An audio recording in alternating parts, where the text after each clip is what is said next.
Está na cara que o governo americano, isso é o establishment, ou aquilo que o Nicholas Seger chama corporação, está trabalhando para a ascensão islâmica mundial.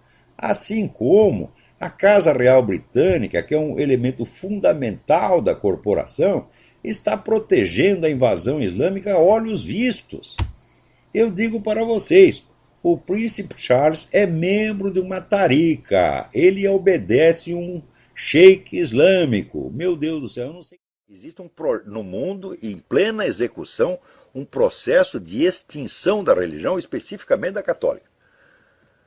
Não dá para esconder mais. É uma coisa uniforme em todo mundo, as técnicas são as mesmas e a possibilidade de isso ser coincidência é zero. Vocês leiam no livro do Lee Penn, False Dawn, que eu já mencionei aqui, tem toda a documentação do projeto de implantação de uma religião biônica mundial. Esse projeto está em plena fase de implementação. E toda essa gente, Dilma Rousseff, Gilberto Carvalho, está tudo trabalhando para isso. Não se iludam. E o pessoal não quer admitir isso aí. Eles querem dizer assim, que o mercado tem que decidir tudo. Eu digo, mas é impossível o mercado fazer isso, porque o mercado se compõe de pessoas. Por exemplo, se você compra uma coisa porque você acha que vale, você vai revendê-la por X, muito bem. O outro que vai comprar também vai revender e ninguém vai consumir nada nunca. E na hora... Você vê que todo esse movimento ecológico, esse negócio de aquecimento global, né, fica dizendo que, falando contra os combustíveis fósseis. Eu lembro até o Dr. Fritjof Capra, no livro Ponto de Mutação, falava horrores dos combustíveis fósseis.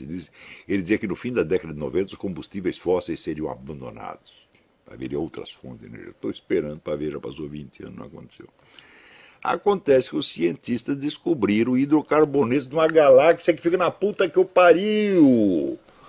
Onde nunca teve dinossauro e nunca teve fóssil, porra. Então, combustível fóssil é a puta que eu pariu, você está entendendo? Combustível fóssil é o cu da sua mãe. Não existe combustível fóssil, porra nenhuma. Isso é uma farsa, uma palhaçada. Hein? Então, olha aí. Então, o fato é...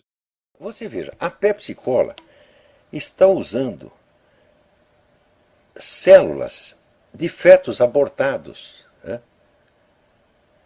como adoçante nos refrigerantes.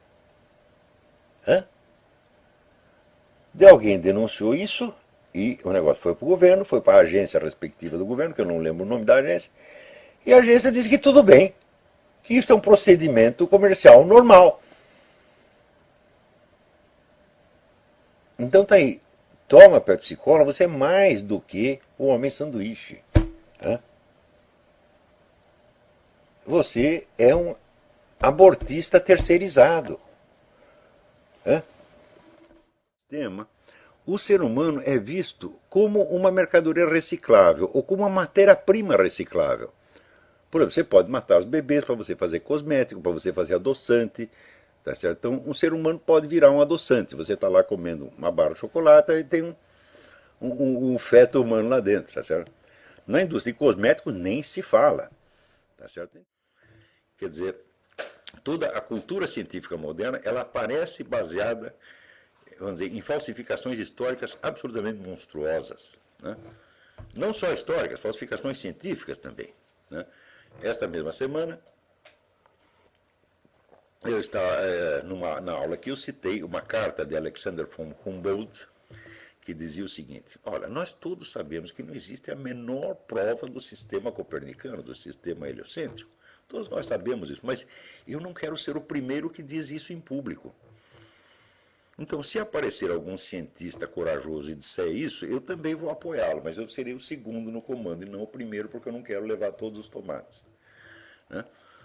E coisas desse tipo foram muito comuns na história da ciência, só que são perfeitamente escamoteadas. Né? Com relação, por exemplo, à origem da teoria da relatividade, o que aconteceu foi o seguinte, que no fim do século passado, na passagem do século, uma dupla de cientistas, Michelson e Morley, que disseram o seguinte: olha, se de fato a Terra se move em volta do Sol, então deve haver diferenças, né, na velocidade da luz em vários pontos da Terra, conforme as várias estações do ano. E eles mediram isso milhares e milhares e milhares de vezes e viam que não mudava nada. Então, das duas, uma. Ou a Terra não se move, ou é preciso modificar a física inteira. Então, o cidadão chamado Albert Einstein viu isso e achou que era preferível modificar a física inteira, né, só para não admitir que não havia provas do heliocentrismo. Então, ele fez um arranjo, e esse arranjo implicava, então, várias noções muito estranhas, como a da curvatura do espaço, que é um conceito que até hoje eu não entendi, tá certo? Quer dizer, como é que você acha que o espaço ocupa um lugar dentro do espaço? Uma coisa que não ocupa um lugar dentro do espaço não pode ser nem curva nem reta. Tá certo? Então, se você disser o espaço curva tudo o que está dentro dele, fala, bom, ainda é possível, mas que o espaço em si mesmo seja curva é uma noção que me parece um pouco esdrúxula. Né? Mais ainda a noção de que pessoas que viajassem através do espaço teriam várias idades ao mesmo tempo, e várias outras coisas muito, muito esquisitas, que nunca foram provadas, tá certo? Mas que eram intelectualmente muito elegantes e que, de algum modo, salvavam as aparências. Tá certo? Então, o fato é que, no confronto entre geocentrismo e heliocentrismo, não existe nenhuma prova definitiva de um lado nem do outro, e você pode usar um sistema de referência, como pode usar o outro. No qual ele diz o seguinte: quando há uma parada cardíaca, o cérebro deixa de funcionar depois de cerca de 10 a 20 segundos. Muitos pacientes em estado de parada cardíaca parecem inteiramente capazes de experimentar processos mentais. Esse fenômeno demonstra que o espírito e a consciência não são gerados pelo cérebro. Ora, existe mais casos registrados disso aqui do que o cético mais exigente poderia requerer. São milhares e milhares e milhares de casos. Quer dizer, o sujeito está lá sem atividade cardíaca, sem atividade cerebral, e, no entanto, está vendo tudo o que se passa em torno. E, às vezes, vê coisas que estão se passando nos quartos vizinhos, e, às vezes, em outros lugares. Tudo isso depois confirmado. Tem até o caso do sujeito que, exatamente nesse estado,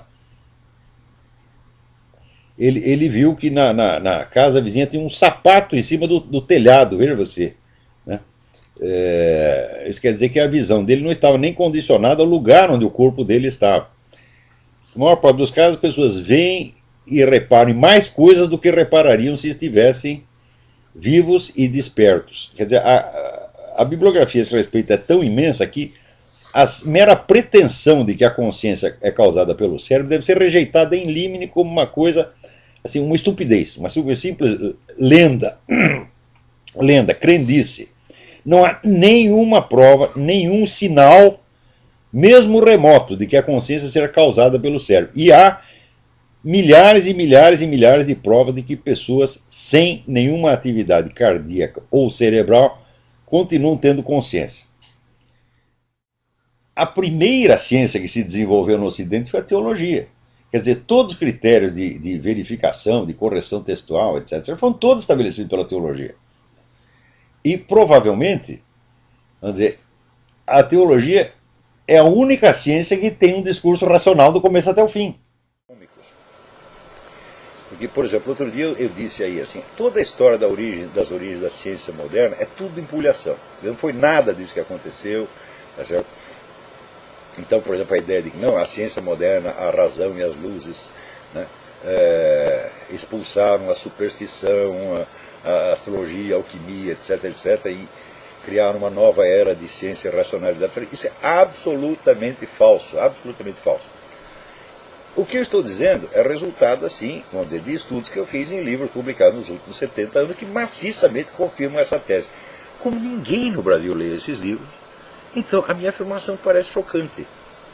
E daí o sujeito, baseado naquela informação que ele recebeu na faculdadezinha de fundo de quintal que ele frequentou, ele diz, esse cara não entende nada, ele só lava a nova aberta, aquele hora que ele está falando, só fala coisa absurda. A União Soviética foi que armou a Alemanha nazista em segredo. Não existiria exército nazista e não existiria perigo nazista se não fosse o plano de Stalin de usar os nazistas como ponta de lança da revolução. Tanto é que o Stalin ajudou o Hitler, né? Exatamente, se não fosse Stalin não existia. Hoje, no começo foi o livro do Ernest Toppich, o primeiro que levantou essa lebre. Stalin's War, o livro chama, um clássico, né? Hoje tem uns 20 livros documentando isso, sobretudo com material dos arquivos de Moscou quando foram reabertos. Hoje essa tese está mais do que provada. O Stalin planejou toda a Segunda Guerra com antecedência, usando os nazistas como instrumento, como ele dizia, o navio quebra-gelo da Revolução. Por exemplo, todas essas proibições de fumo que tem aí, elas são manifestamente destinadas, vamos dizer, a inibir a conduta do sujeito. Então, isso aí é extinção de comportamento. Isso é uma técnica psicoterapêutica.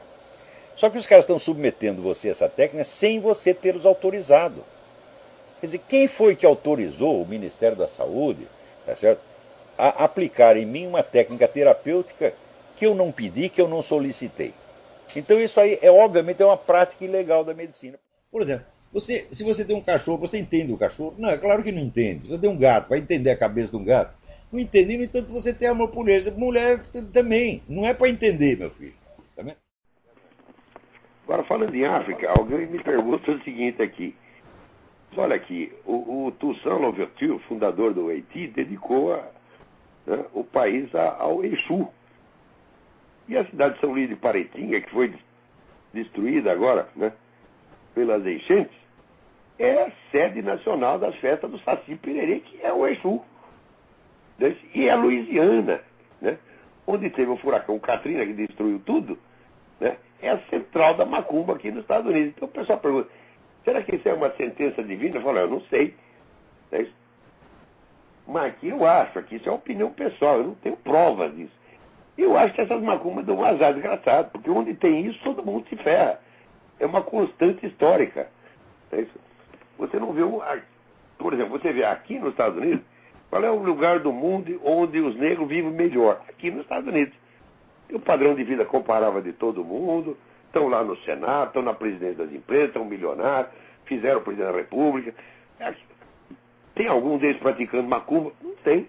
É tudo pastor protestante, porra.